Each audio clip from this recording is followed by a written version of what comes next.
সালাম ফেরানোর পর আল্লাহু আকবার নাকি আস্তাগফিরুল্লাহ, কোনটা বলতে হয়?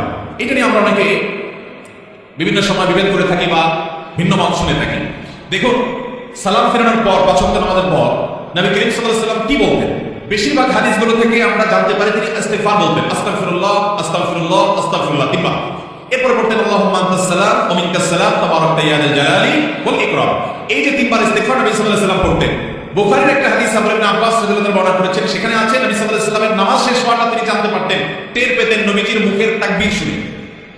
এখন এই হাদিসের আলোকে অনেক ওলামায়ে কেরাম বলেন তাহলে সালাম ফেরানোর পর প্রথম তাকবীর বলতে হবে, যেহেতু তাকবীর শুনে সাহাবী বুঝতে নামাজ শেষ হয়েছে, তার মানে আগে আল্লাহু আকবার বলতে হবে, এরপর তিনবার ইস্তিগফার বলতে হবে। এটা গবেষণা হাদিসের আলোকে অবশ্যই এটা যে সমস্ত ওলামায়ে কেরাম বলছেন এই হাদিসের ভিত্তিতে বলছেন সেটিকে উড়িয়ে দেওয়া যাবে না, অর্থাৎ তারা হাদিস বিরোধী আমল করেছে বলা যাবে না, এটাকে সুন্নাহর খেলাফ বা আপনি একেবারে সারাসার গলত বলবেন না, এটা তার গবেষণা হতে পারে। এটা আবার যে সমস্ত ওলামায়ে কেরাম মনে করেন যে না ইস্তিগফার দিয়ে পড়তে হবে, কারণ সমস্ত হাদিসগুলোতে ইস্তিগফারের কথাই বলা আছে। যে হাদিসে